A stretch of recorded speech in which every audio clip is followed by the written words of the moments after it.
caro amigo, aluno, internauta, vestibulando. É uma satisfação mais uma vez estar aqui. Eu, Jussier Lacerda, professor de Sociologia. Nessa nossa videoaula de hoje, iremos trabalhar o pensamento de um dos maiores filósofos e sociólogos da humanidade. Ele, Karl Marx.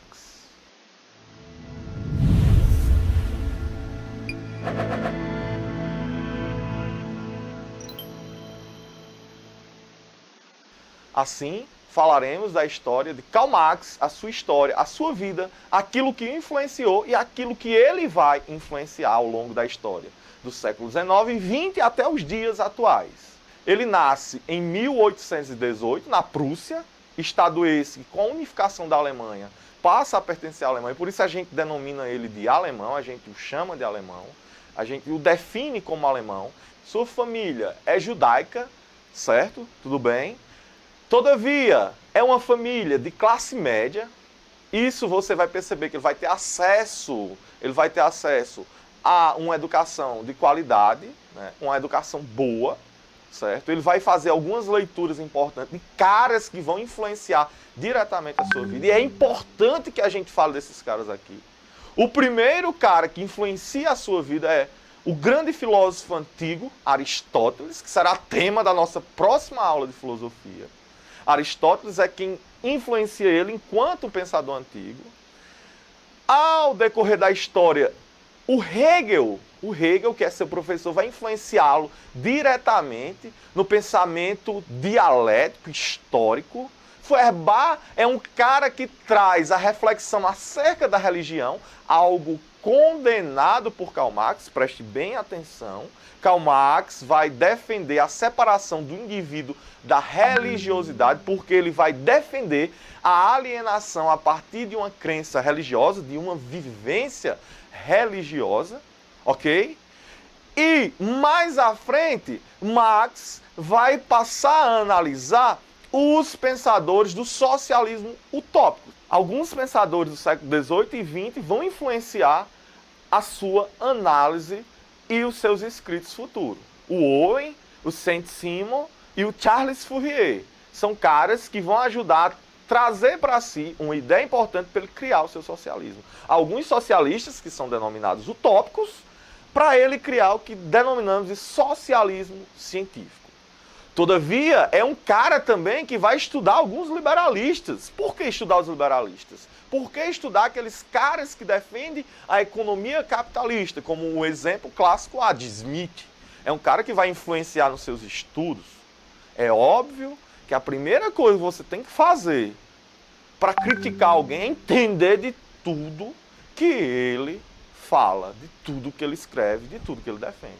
Eu não posso aqui estar criticando o pensamento de um certo autor se eu só li a contracapa de um livro dele. Eu preciso entender o passo a passo, eu preciso entender, inclusive quem é mais esperto, lê, além da obra original, alguns comentadores, como diz alguns estudiosos, você lê a obra, os comentadores e comentador dos comentadores, para você fazer uma análise da coisa por completo. E Marx fez muito bem isso.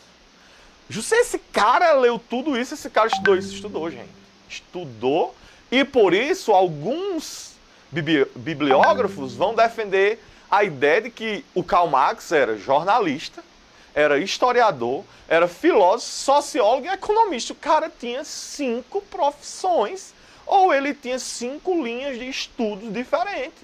E ao mesmo tempo, essas 5 linhas de estudos, elas podem se unir para ele criar o seu pensamento. Todavia, nós temos que entender que o que nos interessa aqui é a construção do pensamento sociológico marxista, que será o pensamento trabalhado em linhas gerais aqui nessa aula. Ok? Continuando. Para a gente entender mais ainda, nós temos que falar um pouquinho do século XIX. Bem resumidozinho, para entender o que vai inspirar Karl Marx nos seus escritos. É no século XIX que nós vamos ter o apogeu da Revolução Industrial na Inglaterra. Apogeu da Revolução Industrial na Inglaterra. É no século XIX que, nesse apogeu da Revolução Industrial, nós vamos ter a exploração das crianças, nós vamos ter a exploração das mulheres nas fábricas, nós vamos ter a exploração do trabalhador. esse trabalhador que chega a exercer por dia 18 horas de trabalho. Gente, parece mentira, 18 horas. O cara tem 6 horas para viver tudo aquilo além do trabalho. 6 horas para cuidar da higiene, para cuidar do descanso, para cuidar da sua alimentação. Pelo amor de Deus. Pelo amor de Deus. É um problema seríssimo que ele começa a analisar, certo? Outra coisa importante é que nesse século irá ocorrer a questão que eu já falei aqui do neocolonialismo imperialista. Algo diretamente relacionado ao desenvolvimento industrial, ao desenvolvimento do capitalismo. Agora é uma ideia de expandir esse capitalismo.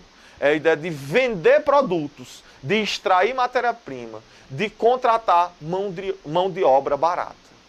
E esse neocolonialismo imperialista da África e da Ásia pelos europeus e da América pelos americanos influencia diretamente na análise sociológica desse cara, chamado Karl Marx.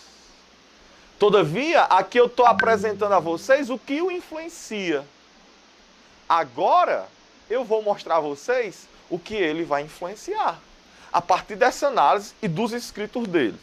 É Karl Marx, gente, para a gente fazer essa junção histórica, que vai influenciar algumas manifestações, alguns movimentos do século XIX e do século XX. Perceba o seguinte, quando Marx escreve o Manifesto Comunista, em 1848, é algo muito importante você linkar 1848 com a Primavera dos Povos, 1848. Né? A luta da população europeia, influenciada pela burguesia, contra a política absolutista, contra a ideia de absolutismo. Aquilo que tinha retornado com a queda de Napoleão em 1815, pós-Congresso de Viena e defendido pela Santa Aliança. Em 1848, Marx lança o Manifesto Comunista, e nesse mesmo período nós vamos ter a Primavera dos Povos na Europa. Tudo bem? Continuando. É um século, na segunda metade desse século, várias coisas importantes vão acontecer. Algumas por sua influência, outras pela influência do capitalismo, como, por exemplo, a unificação da própria Alemanha e da Itália. Mas é a partir do século XX que nós vamos ter a vivência de uma ideia de Marx, após o seu falecimento, na praxe. Quais são os movimentos da história que a gente analisa como importante para a ideia do socialismo científico se efetivar? Bem básicozinho aqui. Dá para entender algumas de ordem geral, do mundo, do globo, e outras do Brasil. Vamos lá. Revolução Russa de 1917. Toda ela inspirada nas ideias marxistas. A Revolução Cubana, a Revolução Chinesa, a Guerra Fria, são movimentos da história geral que a gente entende, da história global, que a gente entende como influência de Karl Marx. Brasil, Jussi, o que é que nós temos? Brasil. Ora, se você pensar rapidinho, 1917 no Brasil, quando estava ocorrendo a Revolução Russa, nós vamos ter as primeiras greves gerais no Brasil. O anarcossindicalismo tem esse vínculo com o pensamento marxista, certo? É ali na década de 20 e até mesmo na década de 30 que nós vamos ter a coluna Prestes. Nós temos que lembrar aí da figura de Luiz Carlos Prestes. E na literatura a gente vai lembrar um pouquinho do filme Olga, né? É muito importante lembrar de Olga, que faz essa relação do comunismo soviético, que bate de frente com a Alemanha, ela ser uma Alemanha, Judéia e tudo mais, né? E vem vivenciar um pouco da sua história no Brasil, defender Luiz Carlos Prestes e acaba tendo um romance com ela, tendo uma filha com ele, né? Em seguida, nós vamos ter aí a reconstrução dos partidos políticos, depois da ditadura de Vargas ser rompida, nós vamos ter a reinvenção do PCB. Lá na ditadura militar nós vamos ter a separação entre PCB e PCdoB. tendo eles uma linha marxista, só que essa linha marxista fragmentada, o próprio PT, ele vai beber em Karl Marx, é importante saber disso, certo? Muito importante. Por isso que o PT tem essa linha de socialismo, tudo bem? Só que um socialismo tranquilo, costumo dizer um socialismo light, como alguns já defenderam um socialismo cor-de-rosa, certo? Pela necessidade do momento histórico, mas, de fato, tem uma ideia socialista. Olhe lá, a gente não pode fazer essa crítica, né?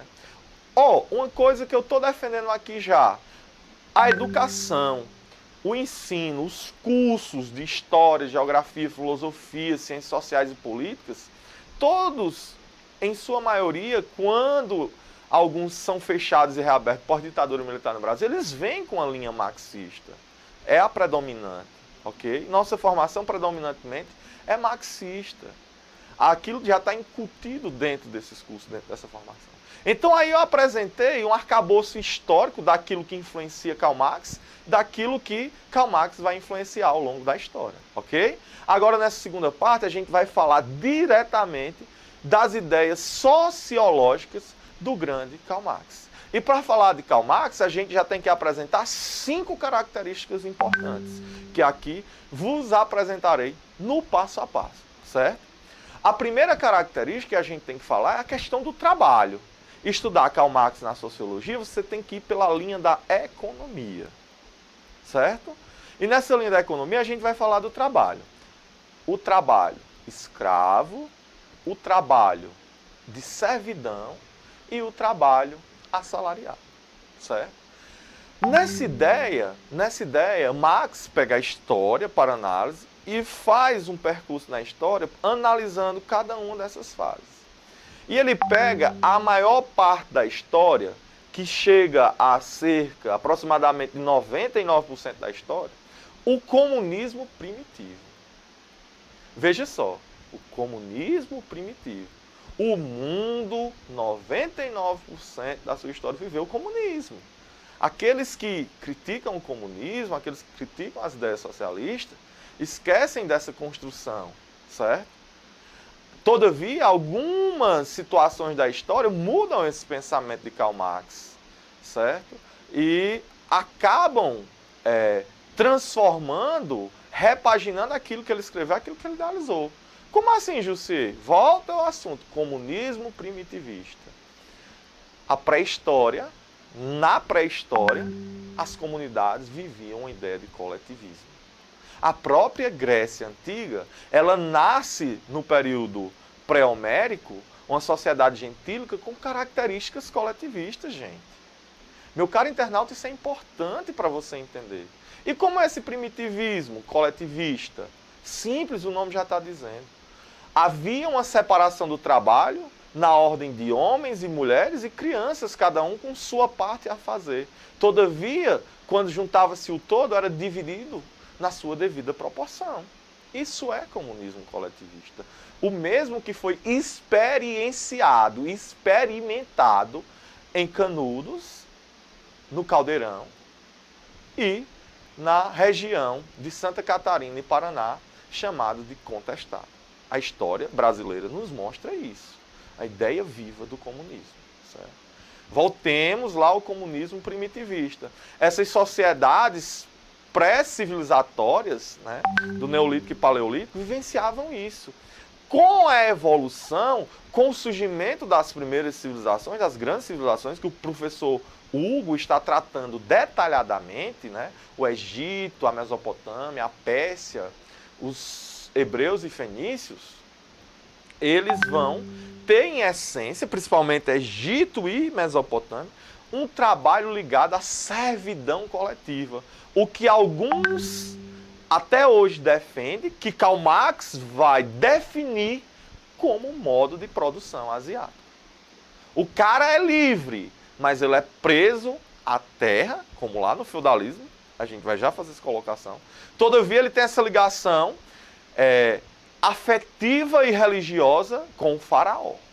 Então ele trabalha no campo, servindo ao faraó, que é a representatividade de Deus.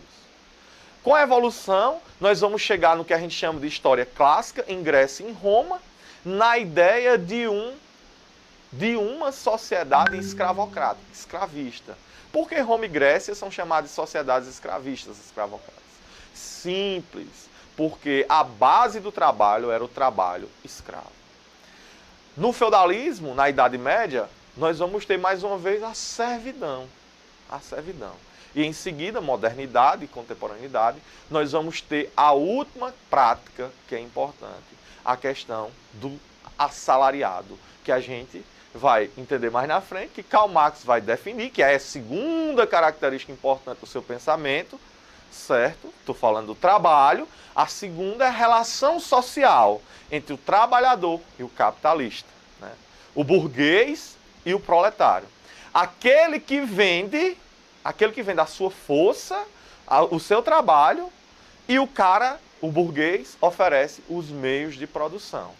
O cara, agora, ele vai vender as forças de trabalho. Para isso, nós temos a terceira característica importante na sociologia de Karl Marx, a alienação. Na fábrica, o homem, ele deixa de ser o centro, como foi na Idade Média. Eu já falei disso aqui em outra aula. Ele foi construtor de tudo, desde o início até o fim de cada produto. Agora não, na industrialização as máquinas são o centro, certo? E nessa ideia de centro, o homem aliena-se àquilo e vai trabalhar repetidas vezes a mesma função.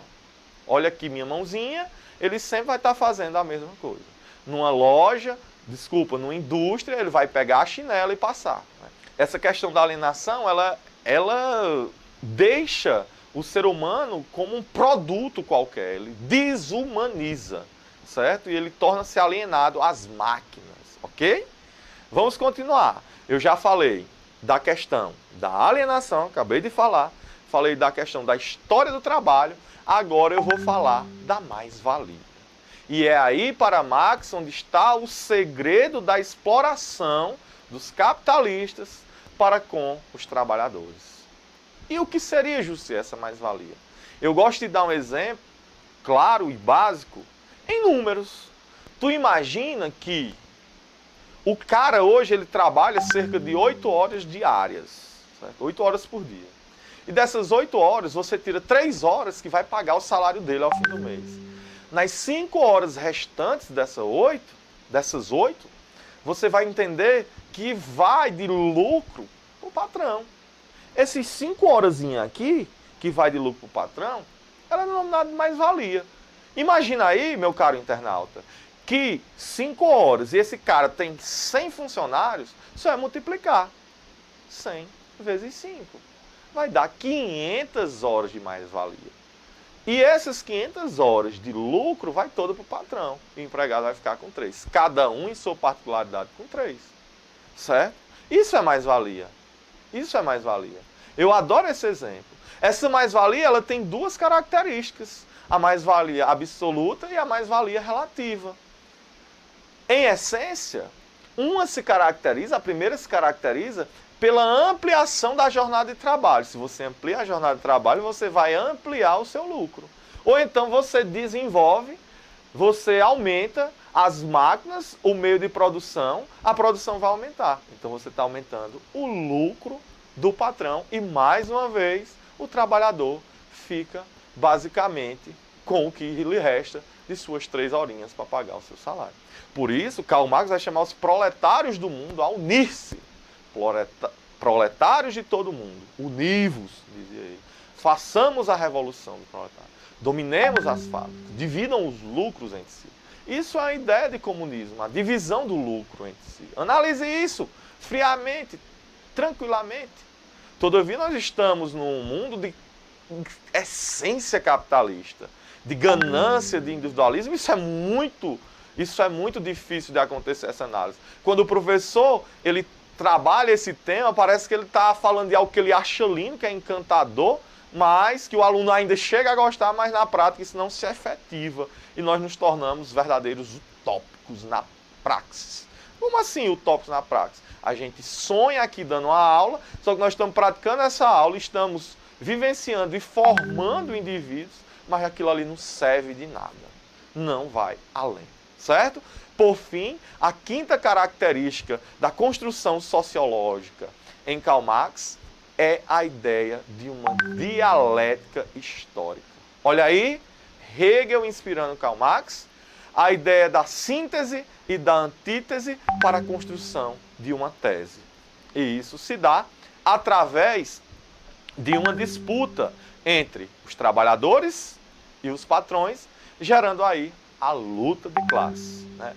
A síntese é a luta de classe. E essa luta de classe que vai mover a ideia de uma construção de ordem dialética. Repito, para ficar bem mais claro, nós temos de um lado a tese, trabalhadores, a antítese, industriais, burgueses, capitalistas, mesma coisa, certo?